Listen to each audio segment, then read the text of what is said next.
espíritos anunciam que os tempos marcados pela providência para uma manifestação universal são chegados.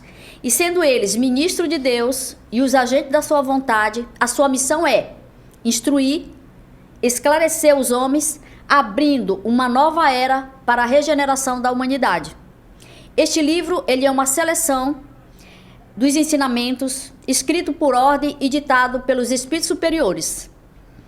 Eis os termos pelos quais deram por escrito e por intermédio de vários médios a missão de escrever esse livro, que é o Livro dos Espíritos.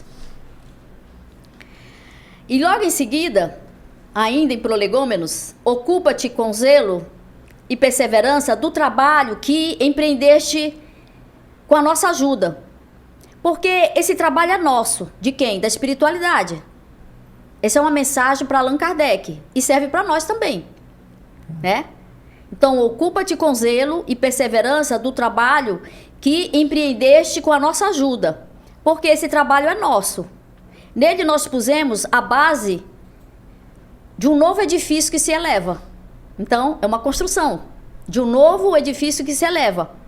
E um dia vai reunir todos os homens num mesmo sentimento de amor e de caridade. Já vem falando do amor e da caridade desde a abertura do Livro dos Espíritos, né? Que foi em 1857, certo? Isso. Gente, se sair alguma coisa errada aí, escrevam, escrevam, por favor. Mas antes de o propagar, nós o reveremos em conjunto. Então, o Espírito da verdade, e mais os Espíritos está falando, mas antes de o propagar, nós o reveremos em conjunto, a fim de controlar todos os detalhes. Então, mesmo preparando o livro, teria que ter um conjunto de espíritos ali vendo todos os detalhes para ver se não tinha nenhum erro, né? Perfeito. Então quando o pessoal fala assim, espiritismo kardecista, é um erro, né? Porque não é uma doutrina de um homem, é a doutrina espírita, né? Allan Kardec codificou, mas aí tá bem claro, né, que os espíritos coordenaram a tarefa e nada foi publicado que não houvesse a revisão, né? Revisão. Eu não sei bem, mas tem eu acho que é no livro Obras Póstumas, que Allan Kardec, em algum parágrafo do livro, alguma coisa não estava indo bem e ele foi atormentado várias vezes com uma batida. Não sei se você já ouviu esse parágrafo aí, né? Sim, é que acho que toda sexta-feira, um dia da semana, o Espírito da Verdade falou para Allan Kardec, eu vou estar 20 minutos com você uma vez por semana, para estar revisando. E aí o Allan Kardec via, se eu não me engano, acho que é essa história, né? O Allan Kardec via uma parte e achava que estava errado. Não, achava que estava certo. Passava direto, achava que estava certo, passava direto. Aí ele ouvia pancada, alguma coisa. Mas esse dia ele resolveu... Então, aí ele foi de novo e mexeu, achou que estava errado e mexeu. Aí depois teve uma comunicação falando, a página tal lugar tem um erro. Houve bastante interferência nesse pedaço que ele achava que estava certo. A esposa dele chegou a ouvir as batidas, né? Ele perguntava, você tá ouvindo? Ele, tô. Mas tá com muita insistência, né? E aí ele colocou uma observação para saber no dia da reunião, no dia seguinte, por que aquela insistência. Que era para rever novamente aquela parte do capítulo que tinha algo que não estava correto. Perfeito, né? Perfeito. Então, mas antes de o propagar, nós o reveremos em conjunto, a fim de controlar todos os detalhes. Estaremos contigo. Com quem? Com Allan Kardec. Estaremos contigo, também conosco, né? Estaremos contigo todas as vezes que eu pedires. Então, todas as vezes que nós pedimos ajuda, vai chegar. Vai depender dos bloqueios que nós colocamos no caminho, mas toda vez que estaremos contigo, todas as vezes que eu pedires para te ajudar. Em teus outros trabalhos também, porque essa não é senão uma parte da missão. Então ele fala, nós te ajudaremos também em outra parte do teu trabalho material dele, sem ser o trabalho espiritual. Mas ou talvez até nas obras que estavam por vir também, né? E outras, mas essa informação serve para nós, porque estaremos contigo todas as vezes que eu pedires para te ajudar em teus outros trabalhos, porque essa não é senão uma parte da missão que te está confiada e que já te foi revelada por um dos nossos. Então, não entre os ensinamentos que são dados aos que deves guardar somente para ti. Então, ele não podia falar nada daqueles ensinamentos que estavam dando para ele. Teriam que ser guardados até uma segunda ordem, né? Entre os ensinamentos que são dados aos que devem guardar somente para ti. Até uma nova ordem, nós te indicaremos quando o momento de os publicar tenha chegado.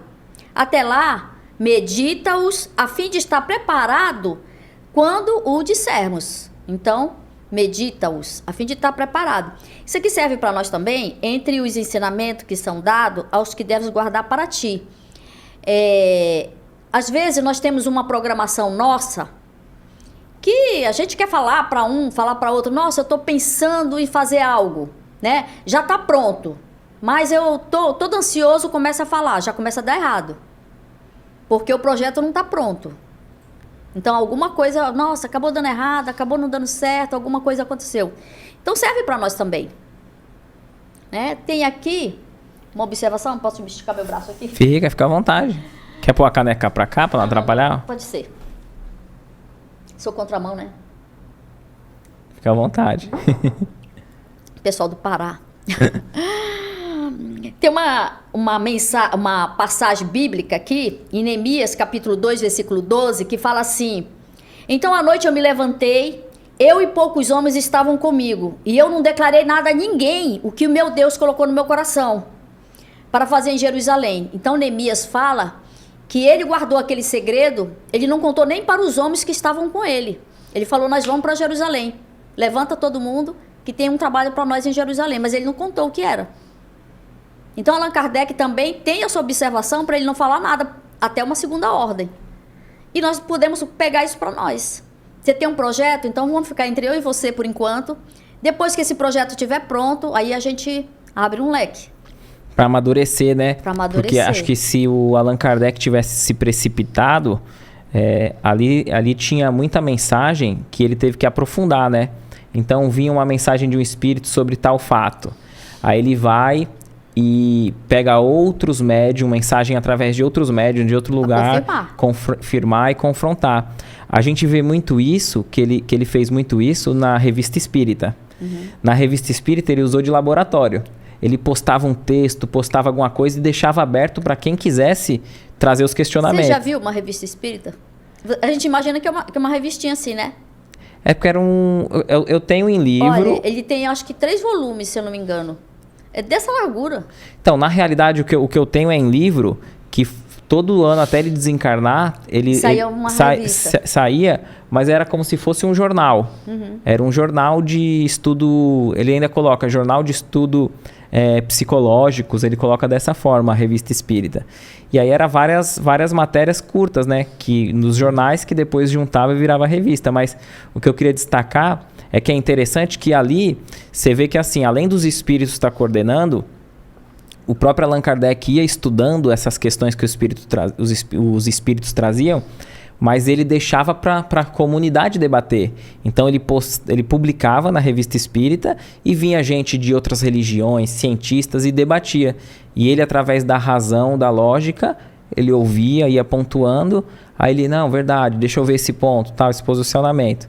Depois que o tema foi bastante discutido, elaborado, aí que ele trouxe para os livros, né? Que aí começou pelo Livro dos Espíritos e em diante.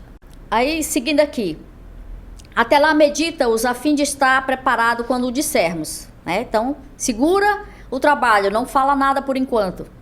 É com o trabalho do corpo que o espírito adquire conhecimento. Isso é muito interessante, né? Porque é com o trabalho do corpo que o espírito adquire conhecimento. Então, é necessário nascer novamente.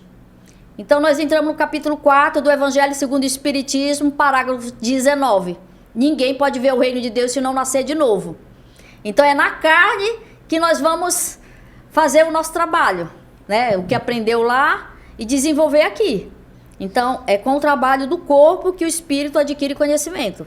Então, se é isso, nós temos que entrar no capítulo 4 do Evangelho, parágrafo 19, que ninguém pode ver o reino de Deus se não nascer de novo. É necessário retornar e trabalhar. Regaçar a manga, né? Perfeito. E vai doer, né?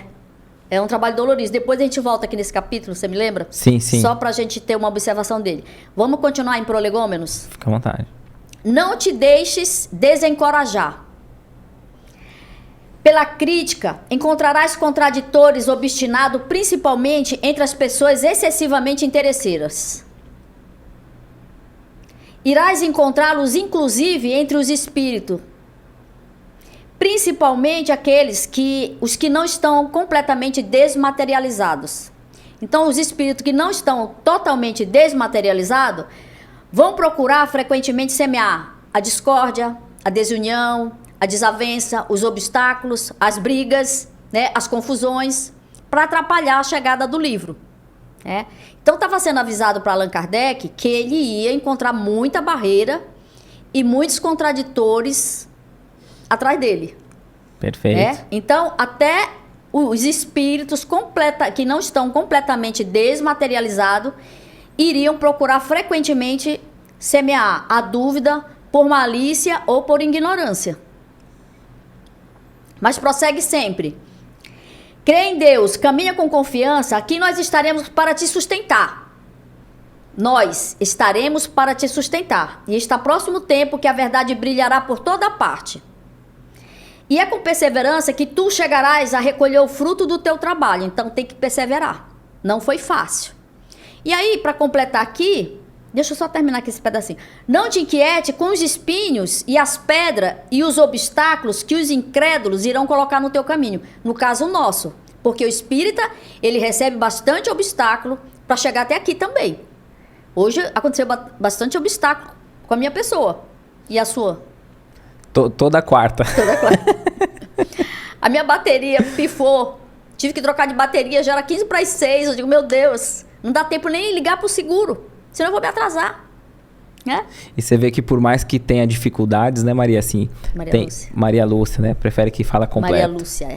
Ô, Maria Lúcia, por mais que tenha, assim, obstáculos, né? Que a gente tenha dificuldades, mas a gente vê que o amparo e o apoio nunca nos falta, né? Sim.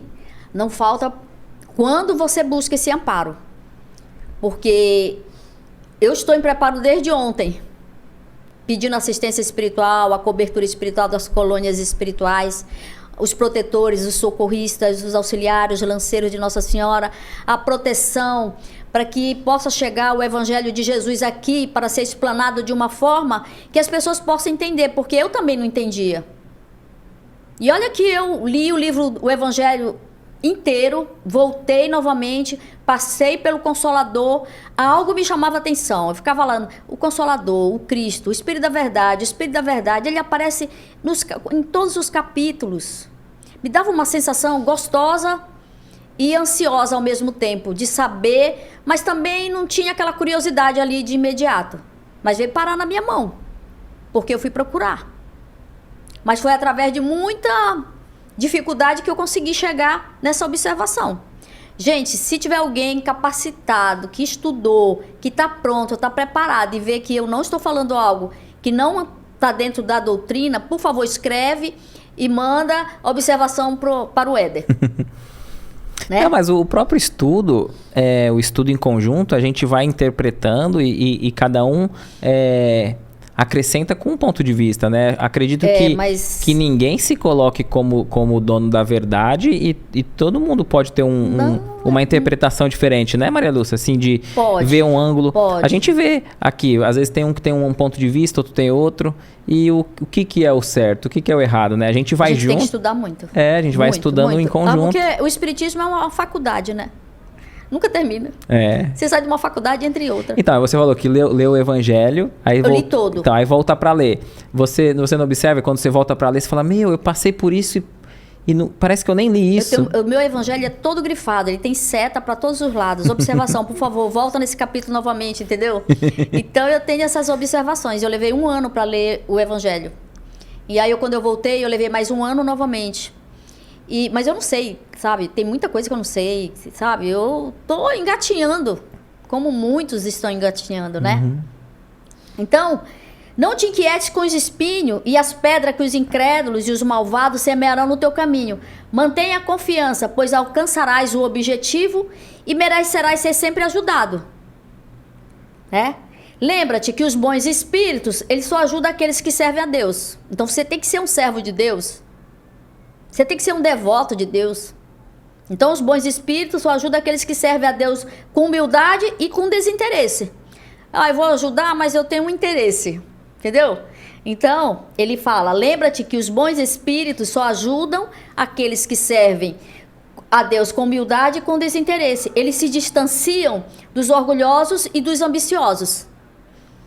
O orgulho e a ambição, eles serão sempre um obstáculo, uma barreira, uma pedra entre o homem e Deus. Tá lá no livro. Eu que coloquei a barreira e a pedra, mas está escrito, o orgulho e a ambição serão sempre uma barreira entre o homem e Deus. Então você tem que perseverar muito. Porque se você não persevera, você não consegue chegar aqui. Porque houve bastante obstáculos. Eu podia dizer, olha, Deus, eu não vou porque a minha bateria pifou até eu resolver tudo isso aqui, né? Mas, eu digo, não, vamos resolver isso agora. Mas pedindo ajuda espiritual, pedindo socorro espiritual, de todas as formas. Toda essa informação aqui foi dada para Allan Kardec. Então ele fez as anotações dele. Eu já vou até adiantar logo, né? Eu ia passar mais na frente, mas já vou adiantando. Fica à vontade, então, como você preferir. Ele fez as anotações dele. E aí tem numa nota dele que... 10 anos depois, ele fala assim, escreva esta nota no dia 1º de janeiro de 1867, 10 anos e meio depois que esta comunicação me foi dada, e verifico que se realizou em todos os pontos o alvo que eu experimentei, todas as dificuldades que nela foram anunciadas. Tenho sido alvo de ódio implacável, de inimigos, de injúria, de calúnia, de inveja, de ciúme. Então, ele faz essa publicação 10 anos depois, para deixar essa observação, e tá no livro Obras Póstumas.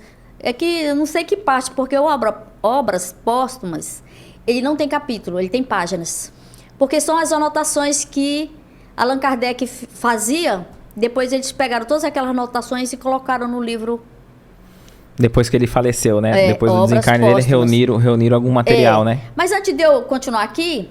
Tem uma mensagem que foi psicografada pelo Chico Xavier, que foi psicografada pelo Chico através do Espírito de Emmanuel, através do maior comando espiritual que é Jesus de Nazaré, que vem do comando de Deus, que passa pelo Emmanuel, vem para o Chico Xavier, aquele médio simples, aquele homem meigo, carinhoso, com aquelas mãos calejadas de trabalho. Aí ele escreve para nós, vencerás, serve para esse capítulo. Não desanimes, persiste mais um tanto, não cultives o pessimismo, centraliza-te no bem a fazer, esquece as sugestões do medo destrutivo. Segue adiante, mesmo varando a sombra dos próprios erros. Avança, ainda que seja por entre lágrimas. Trabalha constantemente, edifica sempre. Não consintas que o gelo do desencanto te entorpeça o coração. Não te impressiones a dificuldade. Convence-te de que a vitória espiritual ela é construção para o dia a dia. Não desista nunca da paciência e não creias em nenhuma realização sem esforço. Silêncio para a injúria, ouvidai para o mal, perdão às ofensas. Recorda que todos os agressores são doentes. E não permita que os irmãos desequilibrados te destruam o trabalho ou te apague a esperança. Não menosprezes o dever que a consciência te impõe. Se te enganaste em algum trecho do caminho, reajusta a tua própria visão e procura o rumo certo. Não contes vantagem, nem fracassos. Estuda buscando aprender. Não te voltes contra ninguém. Não dramatize provações ou problemas. Conservas o hábito da oração para que ela te faça luz na tua vida íntima. Resguarda-te em Deus. Persevera no trabalho que Deus te confiou. Ama sempre, fazendo pelos outros o melhor que tu possa realizar. Ages auxiliando e serve sem nenhum tipo de apego. E só assim tu vencerás. Bonito, hein? É uma mensagem psicografada pelo Chico Xavier que para mim é uma oração. É uma oração. Porque ela tem um conteúdo completo. Do desapego, não deixa que os irmãos desequilibrados te destruam o trabalho, a esperança. Recorda que todos são doentes e desequilibrados, né? Então aquele que vem te agredir, ele está doente. Se você se colocar na mesma faixa que ele, você está na mesma situação de agressor e de doente. É uma mensagem, assim, maravilhosa. Então, vamos seguindo aqui para chegar, pra gente não tomar muito tempo, né? Não, tá gostoso o bate-papo. Você fala até da parte do medo, pro medo não paralisar, né? Porque às vezes a gente fica com tanto medo de errar que a gente erra pela inutilidade, né? Às vezes a gente fala assim, não vou fazer com medo de errar. E a gente perde uma oportunidade grande de servir e de ser útil. Ele faz essa pergunta pro Chico Xavier. Chico, qual a virtude mais difícil de ser alcançada? A humildade ou a paciência? Aí Chico Xavier responde. A resposta, uma não vence a outra. A mais difícil é a abnegação. A mais difícil é a abnegação. É aquele sacrifício que você tem que fazer para carregar seu fardo. Que de repente o fardo é tão pesado que você se irrita. Então, a abnegação significa um sacrifício voluntário. Então, Chico responde que a mais difícil é a abnegação. E é verdade. Porque se você tem um fardo que você carrega ele todos os dias na sua casa, vamos supor que alguém tem fardo pesado em casa? Não, né? Então, quem tem vai saber o que é uma abnegação. Porque tem que fazer um sacrifício imenso para carregar aquele fardo. Para não machucar, para não humilhar, para não falar mal, para não dar um empurrão, sai da frente. Não. E Chico Xavier respondeu assim com muita... Como é que dá o nome? Propriedade. Propriedade, é isso. Adelino Silveira pergunta a Chico Xavier qual a virtude mais difícil de ser alcançada? A humildade ou a paciência? Ele fala, uma não vence a outra, a mais difícil é a abnegação. Esse sacrifício voluntário que você tem para seguir a sua prova, para ficar provavelmente em silêncio. Alguém aí tem fardo pesado para carregar? Pode me responder se tiver, gente. Olha, eu sei que não é fácil. Eu também estou passando por uma prova assim bem rigorosa. É uma prova que tem que ter muita abnegação, muito sacrifício e juntar a paciência, a humildade e o conhecimento do Evangelho. Porque quem não tem o conhecimento do Evangelho erra. A gente com conhecimento a gente tem vontade de dar um empurrão. E sem o conhecimento é pior. Porque acho que a dificuldade é a gente trazer do intelectual, né? Daquilo que a gente leu, estudou, decorou, para a prática, né? Pra prática, dói. Porque a gente estuda o Evangelho segundo o Espiritismo, é aquele bálsamo de consolo, a gente fica tranquilo, mas o momento da gente exercitar aquilo que leu é no convívio social, né? É na rua, é no trabalho, é em casa. A maioria é em casa e no trabalho. Porque você tem que ter uma paciência, essa abnegação muito grande, para sentir, talvez, o que aquela pessoa está sentindo. Por ela estar te agredindo, ou então ela está atrapalhando o teu percurso, ou você achar que aquela pessoa está atrapalhando o percurso inteiro, entendeu? E sabe o que é curioso? Quando a gente tem um projeto que vai beneficiar nós mesmos, vem as dificuldades, mas a gente suporta até melhor, porque a gente pensa já no benefício direto que vai chegar para nós. E aí eu fico imaginando nessa questão que a gente mencionou, né? Allan Kardec. Você vê que ele trabalhava por uma causa nobre. Não colocou direitos nos livros, né? Não fez por dinheiro em momento algum. Era pela causa. O Chico Xavier também. Às vezes ele ficava horas para psicografar, horas para receber aquela fila enorme. E ele não ia embora enquanto ele não recebesse todo mundo da fila e dava um beijo na mão. E a pessoa falava uma mensagem. E tem um relato de um vídeo que o próprio Chico disse que uma moça tá ali na fila e tal. Aí ela chega e fala, que dificuldade, que burocracia para eu te dar um beijo, né? Então, quer dizer, ela teve que ficar ali algumas horas na fila. Ele, com certeza, ficou muito mais horas para acolher todo mundo. Para acolher todo mundo, né? Imagina isso, né? A gente tá num objetivo, num projeto, alguma situação que não é um benefício particular, por amor. Aí acho que é a verdadeira abnegação, né? E renúncia, né? É renúncia, porque a gente tem que prestar muita atenção naquilo que você está vivendo, que está vivenciando. Você fala, nossa, essa prova tá que tá. Eu não sei se que eu não consigo ver quem a gente fala, né? Mas se tem alguém que está nos assistindo, se chora. Você chora, você vai ver aqui na frente quando chegar no capítulo 6, no parágrafo 5, no parágrafo 6. né? Pode chorar, porque a dor foi consagrada no Jardim das Oliveiras. Eu choro quase todos os dias. Eu choro de manhã, à tarde e à noite. E eu tô aqui, né? Por alegria ou por tristeza? Não, eu não choro por tristeza. Eu choro pedindo ajuda para mim poder passar, atravessar. Porque eu sempre falo, gente, quem me conhece, ora por mim. Porque não é fácil fazer a travessia daqui para o plano espiritual. Se você tem uma plena certeza que tem muita coisa que você deixou para trás, que você não conseguiu fazer, né? Então, você precisa da ponte.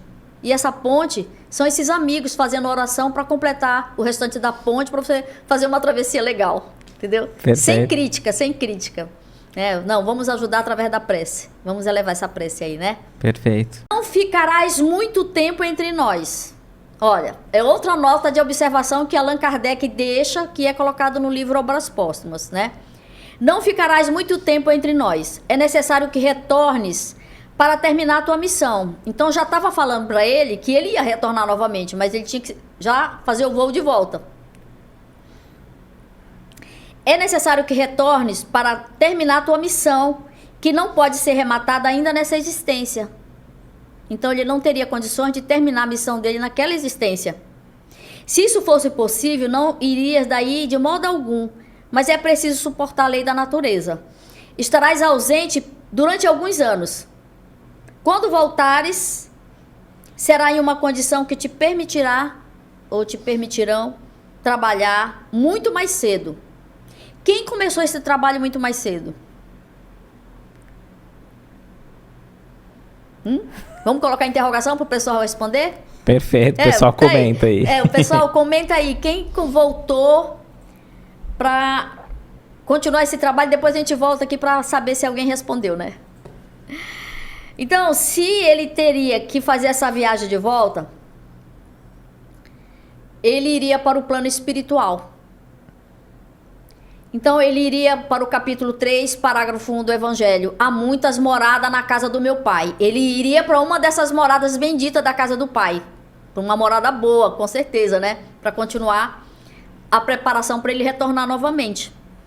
Então, uma observação. Allan Kardec, ele nasceu dia 3 de outubro de 1804. E ele fez a viagem de volta dia 31 de março de 1869, com 65 anos. Aí, como o pessoal vai responder, mais tarde a gente vê se alguém respondeu para saber quem retornou no lugar do Allan Kardec, né? Aí a gente fala a diferença aqui. Perfeito. Perfeito? Seguindo. Em João capítulo 15, 26, mas quando vier o Consolador, que eu da parte do meu Pai hei de enviar, aquele Espírito da verdade que procede do Pai, ele testificará de mim. Quer dizer, testemunhará, né? Consta no Evangelho de João, no capítulo 16, versículo 12 e 13, ainda tenho muito que vos dizer, mas vós não podeis suportar agora. Isso naquela época, Jesus estava falando que ele tinha muito que nos avisar, mas nós não tínhamos capacidade de suportar tudo que ele tinha para falar agora. Então ainda tenho muito que vos dizer, mas vós não podeis suportar agora. Mas quando vier aquele Espírito da verdade, novamente. Isso é em que parte? Em que livro? Isso aqui está em João, capítulo, no Novo Testamento. Tá, perfeito. João capítulo 16, versículo 12 e 13. Tá.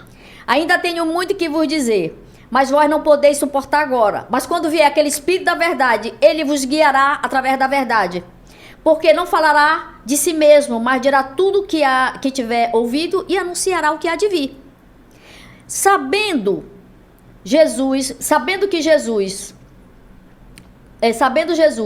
por conta da limitação intelectual, a limitação intelectual e moral da criatura humana, ele não pôde dizer tudo naquela época. Porque nós não estávamos preparados naquela época e agora também não. Porque tem muita gente que desconhece, né? Nós desconhecemos ainda o Evangelho, a gente não tem aquele... Então, nós não estávamos preparados intelectual e nem moralmente. E ainda já estamos? Mais ou menos, né? Um pouquinho, né? Já estamos mais adiantados. Eu não vou antecipar a tua fala, né? Tá, então vamos lá. Ele não pode dizer tudo naquela época. Por isso, muitas vezes, ele usou de alegorias e de parábolas. Porque Jesus falava através de parábolas, né? Para poder a pessoa entender o que ele estava falando. Mas na Santa Ceia, no trecho citado no Evangelho de João, ele afirmou que viria o Espírito da verdade para nos guiar através da verdade. Então, nós encontramos na codificação espírita diversas mensagens atribuídas ao Espírito da verdade. E sabemos que ele, o Espírito da verdade, ele foi responsável pela vinda da doutrina espírita. O Consolador prometido por Jesus, né? E esse Consolador já veio? Quem seria? Vamos lá. Vamos chegar lá no capítulo 6, né? Então, nós encontramos na codificação espírita diversas mensagens atribuídas pelo Espírito da verdade. E sabemos que ele foi responsável pela vinda da doutrina espírita. E ele atuou diretamente no período da codificação, inspirando Allan Kardec e dirigindo espiritualmente a sua tarefa. O Espírito da verdade dirigiu a tarefa com Allan Kardec. Aí nós vamos pegar aqui... será que eu já pego essa parte aqui? Não. Vamos para o capítulo 6 do Evangelho. A chegada do Espírito da verdade. O Espírito da verdade, Paris, 1860.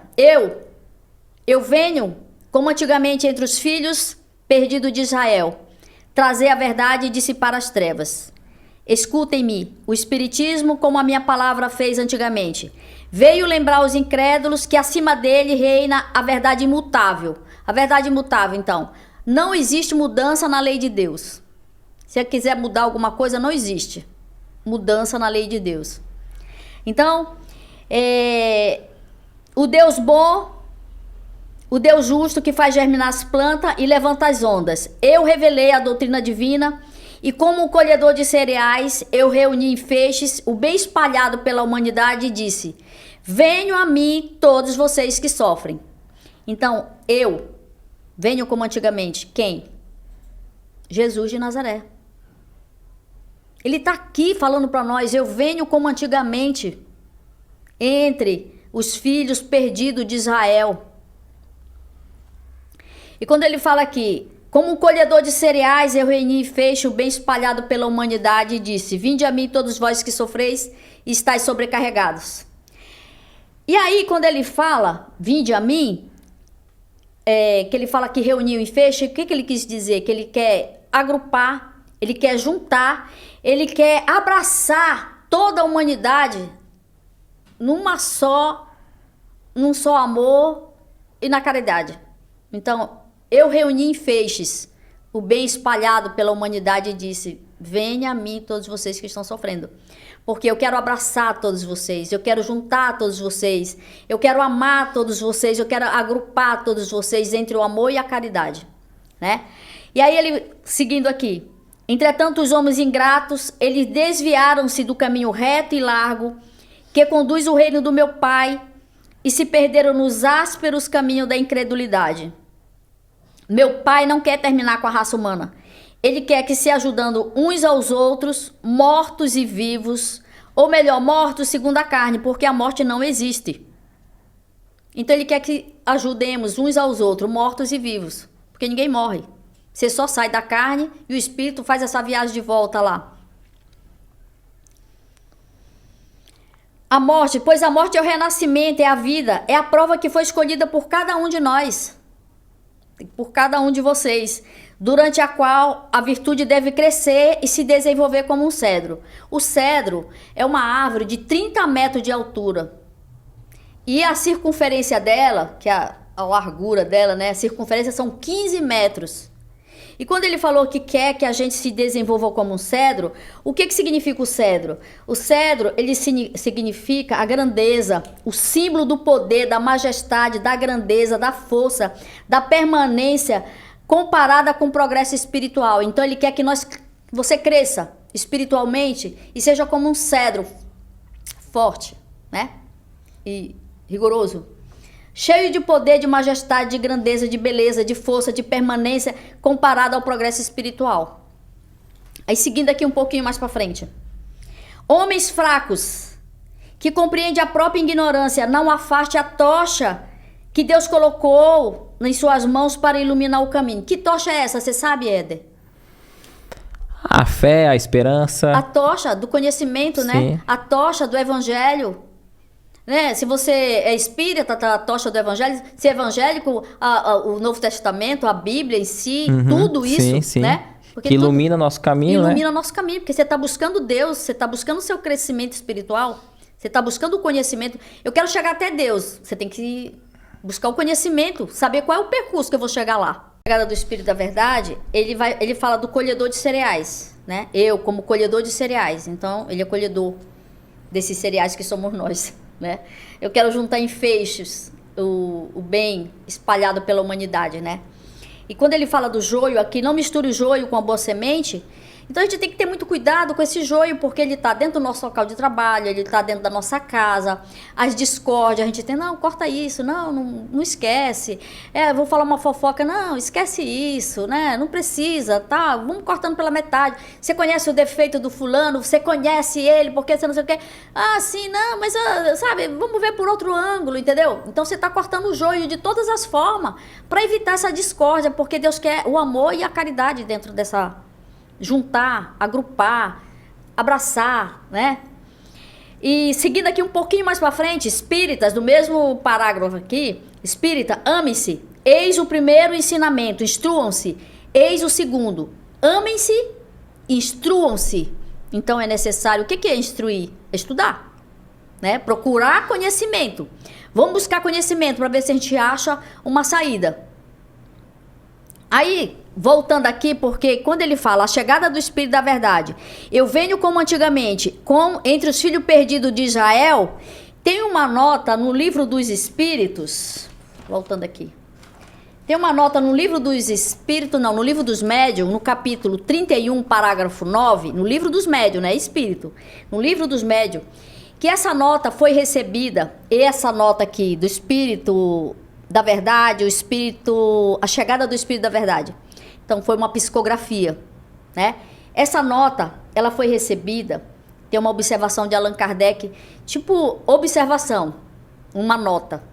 Que essa mensagem, ela se encontra no Livro dos Médiuns, no capítulo 31, parágrafo 9, uma nota de Allan Kardec que diz que ela foi recebida por um dos melhores médiuns da Sociedade Parisiense de Estudos Espíritas e assinada Jesus de Nazaré. Então, aí ele se manifesta. Então, emocionante, né? Sim. Então a gente compreende que o Espírito da Verdade. O Espírito da Verdade, a doutrina espírita é Jesus de novo. É Jesus. Ele falando, aqui na frente ele vai falar, eu estou com vocês e meu apóstolo vem para esclarecê-los. Será que alguém respondeu quem é o Espírito que retornaria? Depois a gente vê, né? Então vamos ver depois. Então vamos lá. O Espírito da Verdade, Paris, 1861. Novamente. Eu venho, quem? O Espírito da Verdade, Jesus de Nazaré. Venho ensinar e consolar os pobres deserdados. Venho pedir que aceite, sem reclamar suas provas. Pode chorar, porque a dor foi consagrada no Jardim das Oliveiras. Mas chore, porque o anjo da consolação virão enxugar suas lágrimas. Alguém chora? Porque quando você chora em oração, né? Chora, ai Senhor, eu não tô fazendo... Tem uma amiga minha que ela falou assim pra mim, um dia eu parei o carro no trânsito e gritei dentro do carro com o carro fechado. Eu digo, eu já fiz isso também, entendeu? Porque você quer gritar, porque você não tá mais aguentando, pra que esse fardo...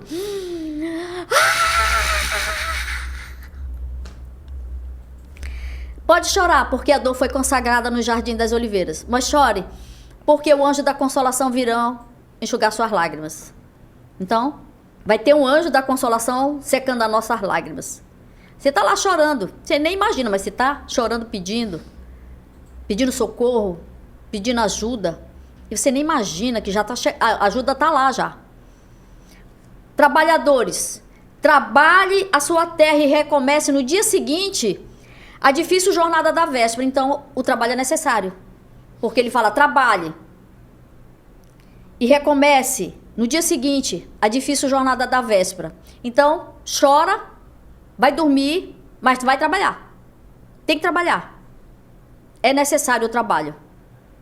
Porque é através do trabalho que o espírito adquire conhecimento também. Porque para você ser engenheiro, você tem que trabalhar, tem que estudar, tem que saber como que constrói, né? Você ser pedreiro, você tem que saber como que mexe a massa, né? E como que vai colocar os tijolinhos também. E para ser cozinheira também, gente. Eu sou uma cozinheira maravilhosa. Eu sei fazer pouca coisa. É nada, eu já ia falar pra você trazer uma marmitinha Nada, aqui. eu sei fazer pouca coisa, só sei fazer coisa básica. Então vamos lá. Eu, o divino jardineiro, as cultivo no silêncio do seu pensamento. Eu quem? Jesus, ele está falando. Eu, o divino jardineiro, as cultivo no silêncio dos seus pensamentos. Quando a hora do repouso chegar, e quando o fio escapar das suas mãos, e seus olhos se fecharem à luz, sentirão surgir e germinar minha preciosa semente. Nada está perdido no reino do meu Pai. Seus suores, as suas misérias, as suas lágrimas formam um tesouro que os tornará ricos nas esferas superiores, onde a luz substitui as trevas. E onde o mais desprovido de todos vocês talvez será o mais resplandecente. E eu vou para Isaías 45:2. É um trecho da Bíblia. Isaías 45:2. Eu irei adiante de ti. Eu endireitarei os caminhos tortuosos. Eu quebrarei todas as portas de bronze. Eu despedaçarei todos os ferrolhos de ferro. E te darei todos os tesouros que estão escondidos e todas as riquezas que estão encobertas. Para que tu saibas que eu sou o Senhor teu Deus, que te chama pelo teu nome. Eu, Maria Lúcia Rodrigues de Souza. Pode falar o seu nome também. Fala o teu, Éder. Eu sou o Senhor teu Deus, que te chama pelo teu nome. Então ele está falando, eu irei adiante de ti. Eu endireitarei os caminhos tortuosos, porque nossos caminhos são todos tortos. De erro, falhas, de outras reencarnações. E ele fala aqui abertamente que quando seus olhos fechar, quando o fio da vida escapar das suas mãos, sentirão surgir e germinar minha preciosa semente. Então aí ele está fortalecendo o ensino dele da fé no futuro. Fé no futuro. Para que a gente possa suportar nossas dores, nossas mazelas, enquanto a gente está na existência física, sabendo que quando desencarnar, que a vida continua e aquela luz que a gente foi trabalhando dentro da gente, a gente vai levar com a gente pro plano espiritual. Com certeza. Essa dor, esse choro, que você chora, dói, você levanta, não, eu vou novamente, porque você não pode desistir. Allan Kardec não desistiu.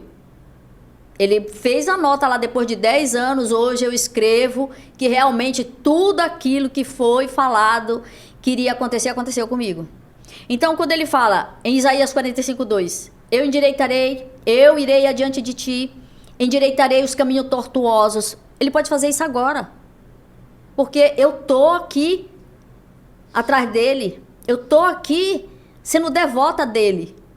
Então ele vai falar, eu vou endireitar esses caminhos tortuosos seus. Ele ainda pode fazer isso aqui. Eu ainda posso ter essa plenitude aqui na Terra. Porque o ser humano às vezes é muito imediatista, né? E a gente observa palavras de Jesus que às vezes a gente não compreende se não tiver a luz da doutrina espírita, né? Que vem enriquecer e ampliar esse campo de visão. Por exemplo, o que você diria da parte que diz assim, ó, bem-aventurados os aflitos? Quer dizer, como é que uma pessoa que está passando por problema, por aflições, ele pode ser um bem-aventurado? Como que é essa promessa de Jesus? Aí ele fala aqui, bem-aventurados os aflitos. Mas como alguém pode se sentir feliz por sofrer, se não sabe por que está sofrendo? A sua pergunta está aqui a resposta. O Espiritismo mostra que a causa do sofrimento está nas existências anteriores e na própria destinação da Terra. A resposta sua é essa aqui. Bem-aventurados os aflitos, pois eles serão consolados. Mas como que alguém pode se sentir consolado sabendo que está sofrendo? E Jesus responde. O Espiritismo, ele mostra a causa do sofrimento e as consequências e os atos que cometeu no passado. E ele ensina também que os sofrimentos são como crises saudáveis que conduzem à cura e à purificação. Então, é necessária a cura. Tem uma história que a palestrante Maísa contou, que eu achei super interessante, né? Que um determinado rapaz fazia tratamento anos e anos lá, fazendo passe, tratamento de limpeza, tratamento de cura. E ele falava que ele sentia muitas dores no corpo e os médicos não achavam solução para essas dores. Muita dor, muita dor.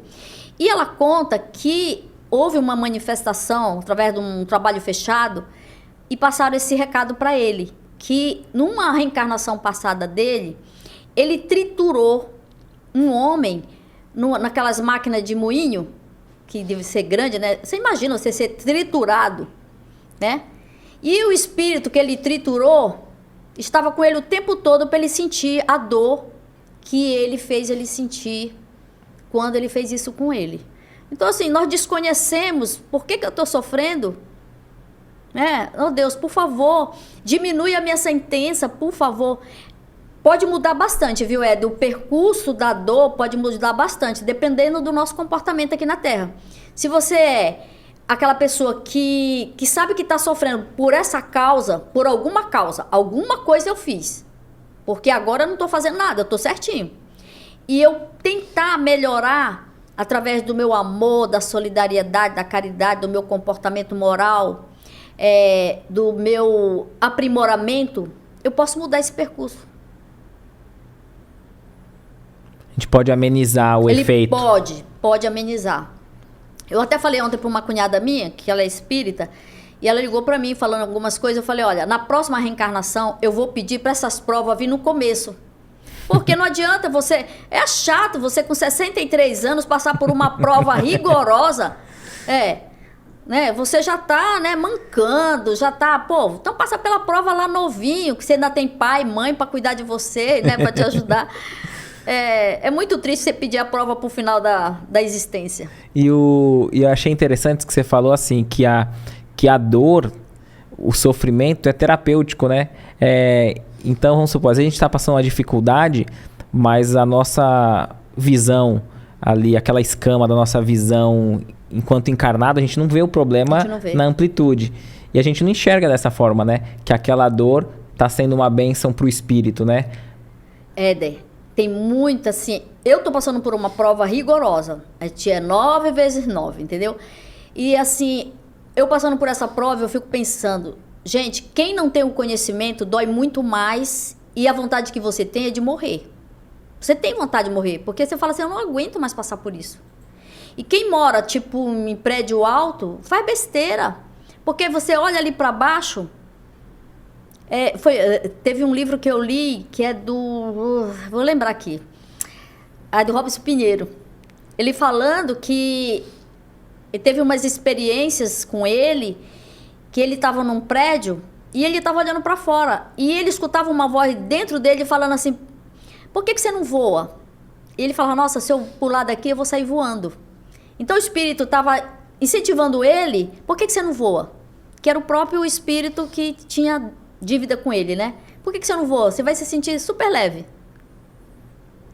E eu falo isso porque, diante da prova a qual eu estou passando, eu olho pela sacada, eu digo, gente, se eu ficar olhando muito tempo aqui, eu escuto vozes. Pô, legal, entendeu? Já acaba logo com isso, entendeu? Então, assim, sai de perto da janela, sai de perto do perigo, sai de perto daquilo, porque não é você. A dor é cruel. Então, aquilo que te pega, que é o teu passado, que você não sabe, que está oculto, está atrás de você. E essas influências espirituais ali estão, muitas vezes, querendo uma vingança, alguma coisa assim, né? Sim, eles querem te levar também, né? Inclusive, aproveitando esse gancho, né? Quem estiver passando por situações difíceis, tiver com ideias de abandono da vida, né? Não desista. A gente sempre divulga aqui o atendimento fraterno espírita, né? 0800 210 9090. Então liga, conversa, porque aquele que quer acabar com a dor, não quer acabar com a sua vida, quer acabar com a dor. Ninguém quer o mal de si próprio, né? Então, que a gente possa ter esse olhar sabendo que a vida continua. Aquele que opta por essa saída, abandonar a vida antes do tempo, além de não resolver os problemas, prejudica muito mais, né? Mais. Às vezes eu levanto arrastada. Eu falo, gente, isso aqui não sou eu.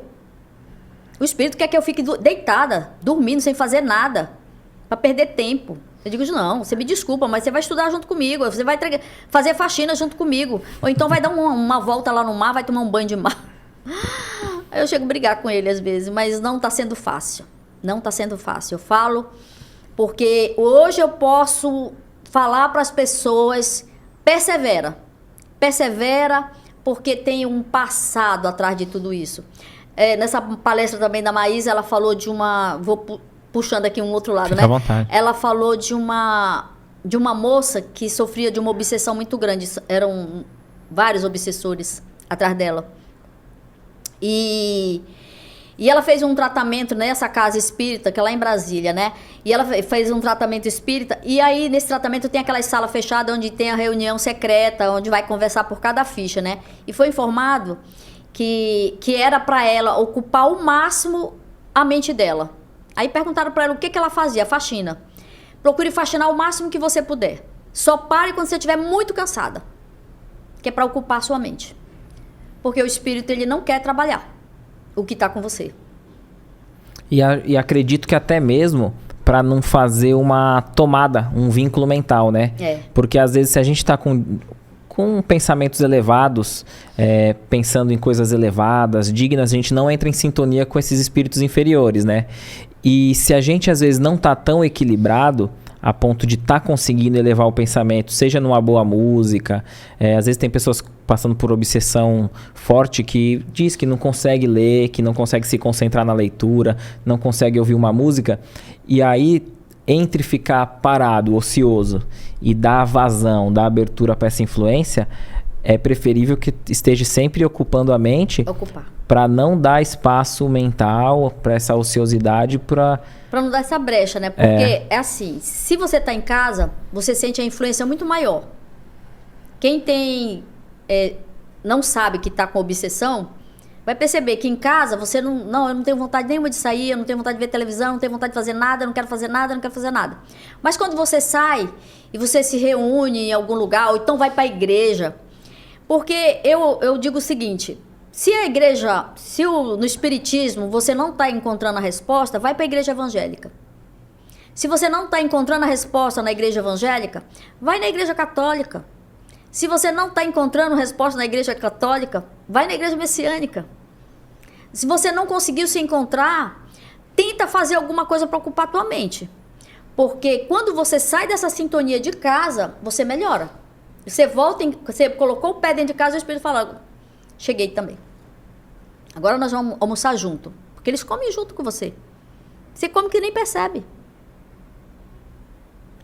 Sente a mesma necessidade que você sente, até mais. Então nós temos que ter muito cuidado para fazer o tratamento.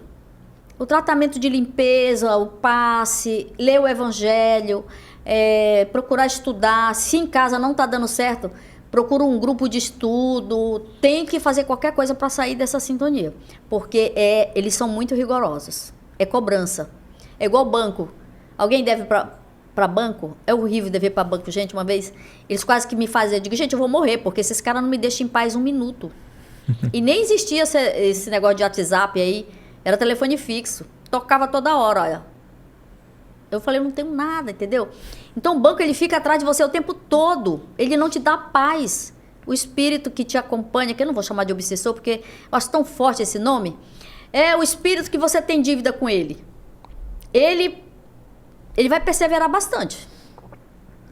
Então você conversa com ele, fala, vamos quitar essas dívidas aí conversando, numa boa, sabe? Vai tirando por menos, fazer um evangelho para você, vou fazer uma oração para você, mas olha, às vezes ele não tem acordo. Tem que perseverar muito. Quando a hora do repouso chegar, quando o fio da vida escapar das suas mãos e seus olhos se fecharem para a luz, sentirão surgir e germinar minha preciosa semente, né? Chico Xavier... Tem uma história do Chico Xavier que eu também ouvi, né? Não li, ouvi. Ele conta o seguinte, que tinha um homem que ele não gostava de falar com ninguém. Ele não gostava de conversar com ninguém. E Chico Xavier também tentou. E Chico Xavier, com aquela humildade, aquela sabedoria dele, ele sabia o que estava acontecendo com aquele homem. Mas ele pegava, colocava, fazia um kit, né? Porque já que o homem não saía de casa e não trabalhava, ele era um necessitado. Ele fazia um kit, tipo arroz, feijão, macarrão. Eu vou colocar charque, né? Porque naquele tempo a gente comia muito charque, né? Charque, uma cebola, alho. O que mais? Uma folha de louro. Chico era muito caprichoso. Ele fazia um kit de tudo aquilo que aquele homem pudesse fazer para ele comer e se alimentar. E colocava também, tipo, uma pasta de dente, um sabonete, um desodorante. Ele colocava um kit bem interessante, chegava na casa dele, batia e só falava. O Chico sabia que ele não queria falar. Entregava o kit dele lá e ia embora. Eu chego até a pensar que na tristeza daquele homem, o Chico Xavier colocava ali tipo um fósforo, uma carteirinha de cigarro, porque quando você está muito depressivo, um cigarro já dá uma boa aliviada. Eu não fumo nem bebo, né? Mas eu imagino que é igual um café. Você está muito mal. E aí eu fico pensando naquela... Eu não imaginaria o Chico dando um cigarro. Não, eu imagino, porque dependendo da situação, da dor que você está passando, tem algo que te faz bem, que te alivia. É a minha imaginação, tá? Sim. Que o Chico colocaria tudo isso.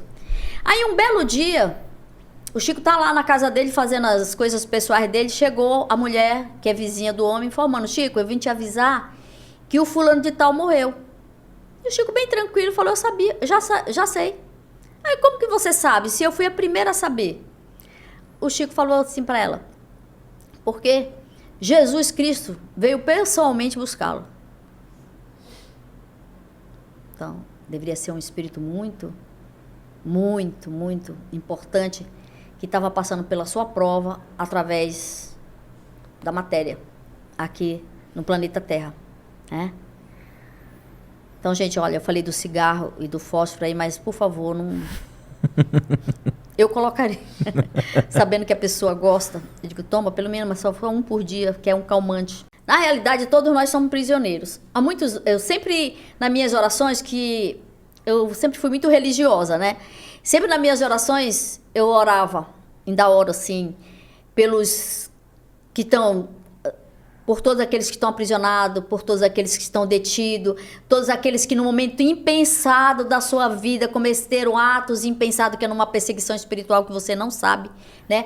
Cometeram atos impensados, que todos aqueles que estão encarcerados em lugar secreto, no deserto, que sejam auxiliados, que a água possa fluidificar, na hora que eles tomarem de qualquer alimento, comerem de qualquer alimento, de qualquer água, que eles sintam modificações quando tomarem aquele alimento, quando tomarem aquela água. Só que em momento algum passava pela minha cabeça que eu era prisioneira, entendeu? Eu estava orando por mim mesmo. Lembra aquele capítulo? Quando eu estive na prisão, tu foste me visitar. Quando eu estive doente, tu foste me visitar. Quando eu tive fome, tu me deste de comer. Está no capítulo 15 do Evangelho segundo o Espiritismo, parágrafo 1. Né? Então, eu não tinha essa noção do que eu era prisioneira. Eu vim descobrir que eu era prisioneira, eu já estava com mais de 50 anos. Eu digo, não acredito. Porque eu sentia algo que mexia com a minha estrutura. E depois eu vim descobrir que eu estava orando por mim mesmo.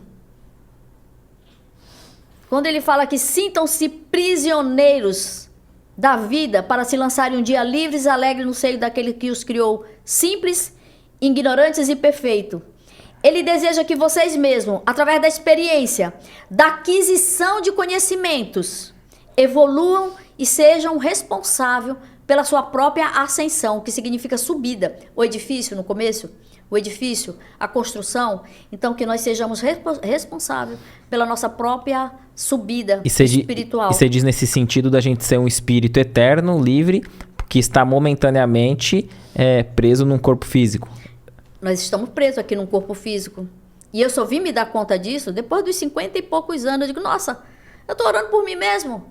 Porque agora, no primeiro podcast que eu fiz com você, eu acho que foi no primeiro ou foi no segundo, que eu falei que eu dava aula lá no cantinho de Meimei, e quando eu ia para dar aula lá, eu me sentia como se eu estivesse acorrentada nas pernas. E eu chegava lá com um peso tão grande nos pés. E eu falava, gente, toda vez que eu venho pra cá, eu acho que vem um espírito acorrentado junto comigo. E era eu mesmo. Entendeu? Era eu própria.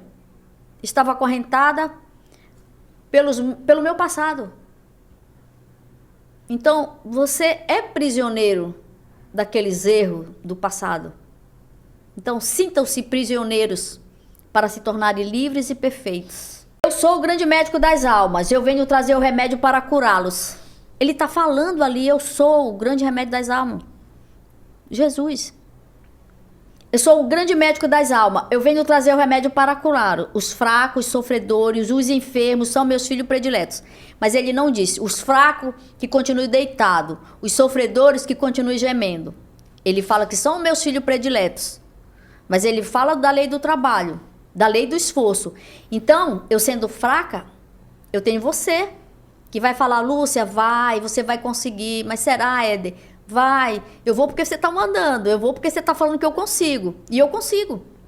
Porque eu estou tendo esse espírito que já tem um pouquinho de conhecimento do meu lado e está me empurrando. Vai que você consegue, vai que vai dar tudo certo, né?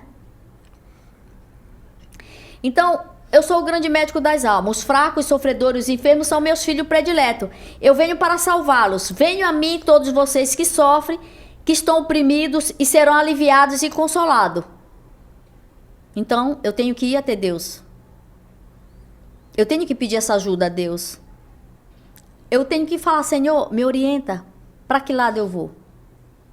Me orienta. Como chegar lá? Mas se eu tenho o Éder que está me orientando, eu já tenho a oração e o Éder. Eu vou chegar mais fácil. Porque você é um incentivo para mim. Você é meu pai. E eu vou conseguir. Porque eu confio no meu pai.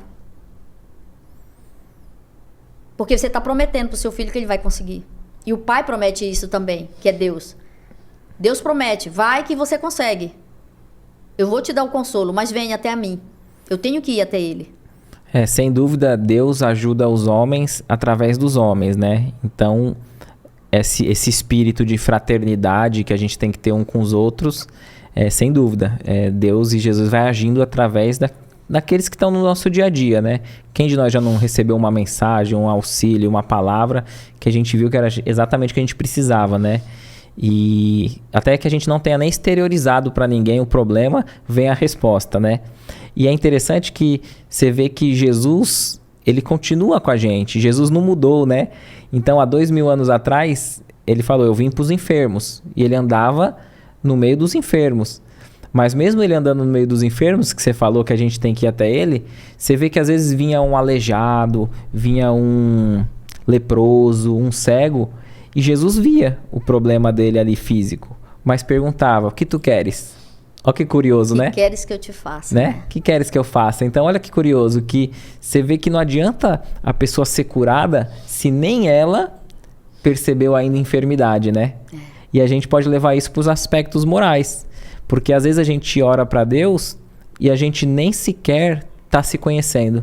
A gente nem sequer olhou para dentro de nós para ver, qual que é a questão mais urgente de eu me lapidar? Qual que é a minha limitação maior moral?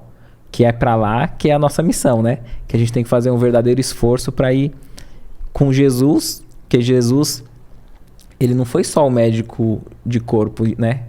É o médico de alma que ele continua curando até hoje. E ele tá falando aqui, eu sou o grande médico das almas. Eu tava fazendo uma viagem e aí eu também não era muito boa, né? Eu gostava de cair na farra, mas farra mesmo, né? Contar história, essas histórias que não tem nada a ver, ilusórias, sabe? E eu tava numa bagunça muito grande no ônibus. E eu sentava lá no fundo. E tinha uma moça que era evangélica e ela sentava lá na frente. A gente sempre viajava junto, super amiga. E aí eram umas 3 horas da manhã, ela foi lá no fundo falar comigo. Que a bagunça era grande mesmo lá no fundo, né? E ela falou, Lúcia, eu quero falar com você. Eu digo, o que aconteceu? Jesus mandou, o Espírito Santo mandou eu vim aqui falar com você. Eu digo, mas se o Espírito Santo falou com você aqui no ônibus, e ele esteve aqui e não veio até aqui falar comigo, eu tô aqui, mas o que ele falou? Ele falou que para que você voltar ao normal e procurar uma postura adequada. Aí eu falei, tá bom, agora vai deitar. Vá deitar, vá pro seu lugar. Fiquei pensando, qual que o Espírito Santo vem com a moça que está lá na frente e já não vem diretamente a mim? Foi uma ignorância minha. Porque ela estava me trazendo uma verdade. Porque a verdade, ela vai chegar através de qualquer um de nós. Para nos alertar, olha, o semáforo é vermelho. Você está passando ele. Ah, mas eu estou apressado. Sim, mas é vermelho, você vai levar multa. Ah, não tô nem aí, eu já tô acostumado a fazer isso, né? Mas aí, hoje, se vier alguém falar para mim que o Espírito Santo falou, eu vou aceitar, eu vou até sentar para ouvir. Porque Deus se revela através do homem. O Allan Kardec diz, né, que religião boa é aquela que nos faz melhor, né? Então, se a gente tá buscando uma religião que nos auxilia, que nos ajuda a ser melhor... Eu gosto, eu acho lindo as pessoas que são evangélicas, quando elas chegam na igreja, em algumas igrejas que eu já frequentei, o ajoelhar para agradecer esse momento com Deus. Essa inclinação de ajoelhar para agradecer esse momento com Deus. Na igreja católica eu gosto também, porque tem aqueles bancos bonitos, né? Que você pode ajoelhar e ali você fica de joelho olhando para a imagem de Jesus e vem um monte de coisa na sua cabeça. Senhor, me perdoa. Senhor, toca em mim. Senhor, manifesta teu Espírito em mim. Me faz ser uma pessoa diferente. Me faz ser uma pessoa melhor. E quando vem a hóstia, que a hóstia representa o corpo e o sangue de Cristo, você coloca aquela hóstia na boca e você fala assim, que o meu corpo, as minhas células, o meu sangue, toda a minha carne, todo o meu sentimento sejam iluminados pelo Cristo, sejam tocados dentro de mim. E quando você recebe a água fluidificada no centro espírita, que essa água se transforme num bálsamo, num remédio para aliviar essa dor que eu estou sentindo, mestre. Eu estou aqui, eu estou te buscando. Que essa água se transforme numa medicação, num direcionamento, porque eu estou perdido, eu não sei para que lado eu vou. Que essa água melhore a minha vida material, minha vida sentimental, minha vida profissional, que nessa água tenha todo o direcionamento do teu espírito para que eu possa caminhar e trilhar nesse caminho que é onde eu endireitarei os caminhos tortuosos da tua vida, né? Perfeito. E o que eu acho interessante na doutrina espírita, não menosprezando nenhuma religião, respeitando a todas, é que vem trazer essa fé raciocinada, né? De saber que qualquer gesto exterior é desnecessário, não é necessário, né? Que o contato nosso com a espiritualidade, com Jesus, então há quem precise, há quem queira fazer algum ritual, algo exterior, necessite de alguma imagem, alguma coisa para dar para ter esse impulso. Mas a própria doutrina espírita vem nos ensinar que é através do pensamento, né? Através do pensamento. Basta que a gente tenha busque uma conduta reta, uma vida mais moralizada e a gente eleve o pensamento em oração, pode ser onde nós estivermos, na posição que a gente estiver, né? Na posição que você tiver. O amparo nunca vai nos faltar, né? Eu tenho um altar bem simples na minha casa, né? E nesse altar eu tenho uma foto, né, recortada ali de Jesus Cristo, de Nossa Senhora, Dr. Bezerra de Menezes. E ali eu tenho aquele altar como um momento de refúgio. Então, eu chego ali, eu me ajoelho e converso com Deus. Eu falo, Senhor, tá doendo tanto. Dá para colocar nessa água que tá aqui algo que modifique essa dor? Porque o Senhor sabe que eu tenho que trabalhar. O Senhor sabe que eu tenho que sair daqui agora. O Senhor tá vendo a situação que eu me encontro? Eu preciso ficar em pé. Eu preciso me erguer. E eu preciso da tua ajuda. Envia o Espírito Protetor. Envia o socorro. Porque eu sei que o Senhor está aqui. Então, sim, quem quer ter um altar em casa, é bom porque você, ali naquele cantinho, é o teu cantinho de refúgio. E meu altar é atrás da porta. Às vezes meu marido abre a porta, eu estou de joelho, ele bate nas minhas pernas. Tá fazendo? Aí ele me vê chorando, ele fala, tá chorando de novo? Eu digo, tô conversando com Deus, né? Então, se você tem um cantinho e você pode fazer esse seu momento de refúgio, faz.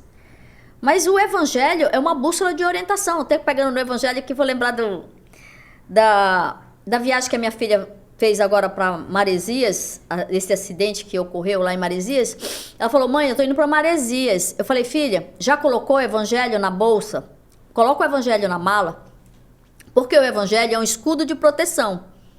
Então é assim, como você faz o evangelho todo domingo, a espiritualidade vai estar lá no domingo. E se você está com teus amigos, você pede 10 minutos de licença, você pega o evangelho, se recolhe, e você faz um capítulozinho pequeno lá, pede a proteção da espiritualidade, ou então você conversa com aquela turma, vamos participar do evangelho, 20 minutos de evangelho com uma água fluidificada, né? E aí aconteceu tudo isso lá no litoral norte. E ela ficou sem comunicação e eu falei, será que ela levou o evangelho? Né? E eu fiquei pensando, bom, daqui eu vou mandar essa vibração para ela, porque eu sei que ela levou o evangelho. Porque se ela levou o evangelho e ela levou dentro dela o convívio com a espiritualidade, ela vai sentir essa intuição, tipo, eu perguntei para ela, você estava em Maresias e não sentiu vontade de ir lá para São Sebastião? São Sebastião? Não, a gente não foi, mas outras pessoas foram e não conseguiram voltar. Aí eu falei, você levou o evangelho? Depois de 3 dias que eu consegui falar com ela, né? Tá na mala. Tá comigo. Eu digo, então, filho, o evangelho te protegeu. É uma bússola de orientação. É como... Ele... Aqui, pode falar? Kaique? Da igreja. Fica à vontade. É como a igreja messiânica, né? Eles usam o Ricari, né? Então, quem é membro da igreja messiânica usa o Ricari. Então, eu já escutei várias vezes pessoas falar que viajou, sofreu um acidente, todo mundo se machucou e aquela pessoa não se machucou porque ela estava usando a medalha de proteção, que é o Ricari da igreja messiânica. E o Nós Espíritas é o nosso evangelho. Você vai viajar, a primeira coisa que você tem que colocar na mala... Para onde é que está a câmera? Aqui? Isso aí mesmo. É o evangelho. Porque no momento de dificuldade, um momento de necessidade, eu vou para o esconderijo do Altíssimo, na sombra do Onipotente, onde eu vou descansar e repousar. E eu vou ler, por acaso aqui, o que Jesus está me falando. Fora da caridade não há salvação. Capítulo 15, parágrafo 1 do Evangelho segundo o Espiritismo. Bom, nós pulamos um pouquinho. Não, aqui, e é interessante que assim, o Espiritismo, eles nos ensina, dentro dessa fé raciocinada, a questão de não ter amuleto, né? Porque o amuleto, ele vai nos ensinar que não significa nada, propriamente dito, né? Mas sim a questão de causa e efeito, aquilo que a gente já plantou lá atrás e a gente vai colher. E acredito que tanto mais do que a gente ter, às vezes, um objeto para se apegar, é a gente se apegar verdadeiramente no ensino de Jesus, né? Com certeza. Porque quando a gente fala assim, aceitar Jesus, eu estou aceitando a proposta moral do Cristo. Porque senão a gente vai, às vezes, cometer o equívoco de sempre ficar, como o Haroldo diz, né? A gente pega a banana, joga a banana fora e come a casca, né? Senão a gente fica sempre nos exteriores e vai sempre postergando, né? Essa reforma íntima para outras reencarnações, para outras, e depositando a nossa ação em algo exterior. Às vezes num objeto, às vezes num amuleto, às vezes é o presidente, é um governador, responsabilizando sempre terceiros, né? Uhum. É meu pai, eu não deu certo por causa disso. E o difícil da doutrina espírita, penso eu, é porque ela é uma doutrina que mostra pra gente que todo o nosso objetivo, todos os nossos resultados, todo o caminho que a gente vai seguir, aquilo que a gente vai colher hoje, que estamos colhendo, ou no futuro, o único responsável é nós, né? Com certeza. Se a fruta tá amarga hoje, é porque nós não escolhemos bem a semente no passado. Será agora que o mundo vai acabar? Não. Nós estamos vivendo um momento de mudanças, uma transição, para chegarmos no mundo de regeneração. Então vai sofrer muita mudança. Então, a gente tem que estar pronto para essas mudanças. Então, como é que eu vou estar pronto? Me preparando. Eu tenho que me preparar espiritualmente. Porque assim como eu me preparo materialmente para ficar bem, né? Faço academia, faço regime, faço uma série de coisas para poder ficar bem, eu tenho que preparar meu espírito. O espírito tem que estar pronto. Porque se esse espírito for partir de repente, sem avisar que hora que ele vai voltar, ele tem que estar pronto. Ele tem que ter um conhecimento de que ele está partindo. Ô moço, acabou a sua hora aqui, você está de volta. É para você não ficar perdido quando você chegar do outro lado. Ou chegar bem aqui do outro lado, né? Tem mais... Perfeito, não, tá interessante. Boa? Tá boa a pergunta? Se o mundo vai acabar, né? Nós a gente estamos num processo de regeneração. Então, vai acabar o ciclo, né? Pode virar um ciclo, né? Para que as coisas venham melhorar. Como saber a diferença entre depressão e influência espiritual? A depressão já é uma influência espiritual. Ela já se instala, porque você, na realidade, você não percebe, porque tudo vai acontecendo muito lentamente. Você começa, eu já não gosto mais disso, eu já não aceito mais tal coisa que eu aceitava antes. E você vai se retirando aos poucos. Daqui a pouco você está totalmente depressivo. Então,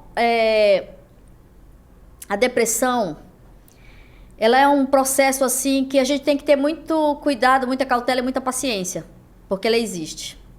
Eu tenho prova disso porque eu tenho vivência disso, né? Então, dentro da minha família, o meu filho sempre teve depressão quando ele era pequeno. Ele era pequeno e ele falava, eu não quero ir para a excursão, eu não gosto de ir para a escola, eu não quero fazer tal coisa. Mas eu ainda não tinha esse conhecimento que eu tenho hoje. Então, naquela época você não tinha psicólogo como você tem hoje. Vai levar para o psicólogo, para você conversar com ele, para te encaminhar. E meu filho sempre falava, o mundo que eu moro é diferente de vocês. Eu falava, mas você fala cada besteira, né? Então, ali ele já mostrava um quadro de que ele já chegou aqui na Terra com depressão. Porque essa depressão ele já vem trazendo de uma reencarnação passada de algo que não foi bom. De uma tristeza, alguma coisa que abalou esse espírito. E você acha que poderia ser também o próprio espírito sentindo o novo habitat? Porque às vezes está numa colônia, num local tranquilo e vem para esse mundo de provas, de dificuldades e talvez aquilo entristecia o espírito dele. Acontece isso também, de você estar num mundo bem gostoso e você vir para a Terra e falar, nossa gente, eu estou estranhando isso aqui, né? Isso aqui não me pertence. Isso não me pertence. Então, quando meu filho tinha 12 anos e eu percebia que ele não estava mais afim de querer fazer as coisas, eu ainda estava nova também, quer saber, eu vou aproveitar a vida. Eu vou viajar, eu vou passar um tempo fora, eu não vou viver esse momento, vou viajar. E eu fiz uma viagem para Altamira do Pará, que eram 4 dias de viagem de estrada. E aí, nessa viagem, eu comprei 2 poltronas. E aí, no meio da viagem, já no 3º dia de viagem, eu estava viajando e um espírito sentou do meu lado. E ele falou para mim, eu que tô com seu filho. Entendeu? Isso me fez um choque, porque eu não esperava aquela reação, aquilo acontecer. E ele já estava com depressão. E você acha que é frescura. Entendeu? Você acha que é frescura, que... eu lá quero saber disso, eu vou sair porque eu quero refrescar a cabeça. Só que aquilo já era sério. Né? Já era sério. E eu só fiz chegar na minha viagem final e voltei. Porque eu digo, não, eu vou voltar, que eu moro no 7º andar. E se esse filho ficar desesperado lá e fizer besteira? Né? Então nós temos que ter muito cuidado, muita cautela, porque a depressão ela já puxa um pouco do nosso passado, lá de vidas passadas. Então eu tenho que fazer um tratamento espiritual, um tratamento com psicólogo, com terapeuta. Eu tenho que estar entre grupos de pessoas que falam sobre autoestima, de melhorar, eu tenho que me esforçar para isso. Perfeito. E é interessante que você falar dessa questão do tratamento espiritual e do tratamento médico, né? Médico Porque junto. o espiritismo, ele não diz pra gente abandonar Não. e nem deixar de ir, né? Porque muitas vezes a gente pode achar que tá em muitos casos são influência espiritual, mas às vezes a gente pode achar que é e não ser. Às vezes o médico vai lá, analisa, precisa de alguma intervenção, seja psiquiátrica com medicamento ou psicológica com tratamento, né? Então, como você bem pontuou, é interessante que a gente busque, né? Na dúvida, tô me sentindo mal, tô deprimido. Será que é depressão ou será que é influência espiritual? Na dúvida, busque os dois, né? Os dois. Um terapeuta, um psicólogo, o tratamento espiritual, porque isso vai ajudar muito, né? Eu tenho na minha família um irmão que ele resolveu ser mendigo de rua. Então, no começo, a gente nunca... ele quer isso, deixa, né? Mas depois que você adquire um conhecimento dentro dessa base aqui, você fala, é um resgate grande. É uma prova dolorida, porque você tira da rua, você dá tudo e ele volta pra rua de novo. Entendeu? E você percebe que ele tem uma mediunidade fantástica e ele é usado pelos obsessores. E nunca fez tratamento. E ele não aceita Não, entendeu? Então, assim, ele vai ter que viver esse percurso dele até o final da jornada. Você coloca na oração e tudo, mas você tem que estar pessoalmente ali. Porque todos nós temos consciência de alguma coisa. Então, eu digo, não, vou arriscar e vou. Entendeu? Sim, sim. E ele, na realidade, ele já saiu da rua, já voltou, já saiu, já voltou. E eu falei, nossa, quanto tempo que isso ocasionou na família. E a gente foi deixando. Quer ficar, vai. Mas pega já no começo. Essa pessoa encaminha para um tratamento psicológico, terapeuta e o centro espírita. O centro espírita, tratamento de passe, tratamento de desobsessão, tratamento de limpeza, o estudo do evangelho. Tem que ter uma base forte, porque... com tudo isso, nós temos que passar pela nossa prova. Mas dentro do conhecimento, a gente tem que perseverar. Perfeito. Persevera. Entendeu? Perfeito. Como podemos saber qual a nossa missão aqui na Terra? Eu também quero saber essa. Tem uma oração, deixa eu ver se ela está aqui. Tem uma oração que ela fala assim... Jesus, foi com amor e depois de muita oração que escolheste os apóstolos a te seguirem na missão de anunciar o evangelho. Olha para a minha vocação. Ajuda-me a descobri-la. Ajuda-me a aceitá-la, assumi-la. Quero compreender a tua palavra. Quero compreender o teu amor. Viver em comunidade. Dá-me a graça de escutar a tua voz. Descobrir a tua vontade em meio de tantas vozes e apelo deste mundo. Conserve em mim a coragem de abraçar o teu desejo, a audácia de caminhar em fraternidade e em solidariedade. Me conduz no caminho do teu evangelho. Maria, tu que conhece muito bem teu filho Jesus, ensina-me a aceitar o projeto do teu filho. Então, ajuda-me na minha vocação. Perfeito. Perfeito? Perfeito. Ajuda-me na minha vocação. Ajuda a descobri-la. Eu tenho que pedir. Senhor, ajuda-me na minha missão, na minha vocação. Às vezes você já está com a missão pronta. A missão, às vezes, é só a tua família. Mas minha família é tão problemática, é tão difícil, eu tenho um marido tão complicado, você nem imagina. Eu tenho meus filhos que não estão nem aí para mim. A tua missão provavelmente seria essa. Juntar, agrupar, harmonizar. Né? Tá lá no comecinho do nosso... Perfeito, porque onde está, né, onde tá o nosso maior desafio, a nossa maior dor, na nossa encarnação, é ali que está a nossa missão, né? A gente tem que lapidar. E acredito, Dói. que todos nós, a missão de todos nós é a missão de progredir, evoluir, que um dia todos nós seremos espíritos puros. Então a missão de cada um é ser melhor. E como nós vamos ser melhor? Penso eu, através do que Jesus nos ensina, né? O amor, o perdão, a renúncia.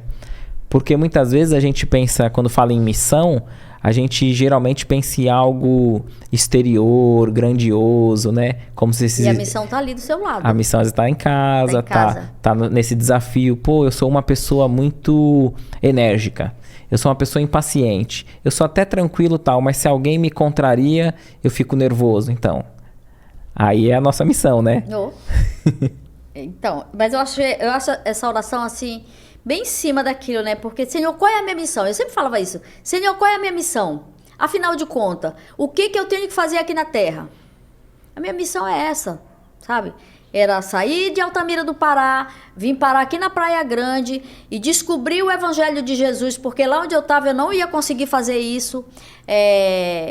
Estudar, me aprofundar para que eu pudesse viver em harmonia com esse grupo de família, de amigos, as pessoas que falam que não vão com a minha cara, e eu, não, tudo bem, não tem problema, depois você melhora, digo, vou orar por ela. Aí, entendeu? Então, a dificuldade que você tem dentro da sua casa, que é a maior batalha é essa, dentro da sua casa, dentro do convívio com a sua família. Às vezes a sua missão está ali. Às vezes a sua missão é fazer a comida com amor e com carinho e servir. Porque você foi servida numa outra encarnação, agora é a sua vez de servir. Entendeu? Perfeito. Agora é a sua vez de fazer com muito amor, com muito capricho. Olha, eu vou temperar bem gostoso para que eles possam gostar. Ninguém vai falar nada. Porque se ele está na tua missão, você não vai ouvir nem um muito obrigada. E você quer ouvir. Mas você não vai ouvir. Porque lá atrás você humilhou, você desfez, você fez coisas que não devia e hoje é a tua vez de servir. Você já foi servido, agora você vai servir. Qual é o prejuízo espiritual para aqueles que escolhem se afastar de todo mundo, né? Já que você estava citando pra gente essa questão. Tá em algum capítulo aqui do Evangelho, isso aí. Nós somos... É necessário viver em comunidade, é necessário viver na sociedade, porque é dentro da sociedade que você vai crescer, é no meio das pessoas que você vai aprender. Quando você se retira, você realmente, você está só orando, né?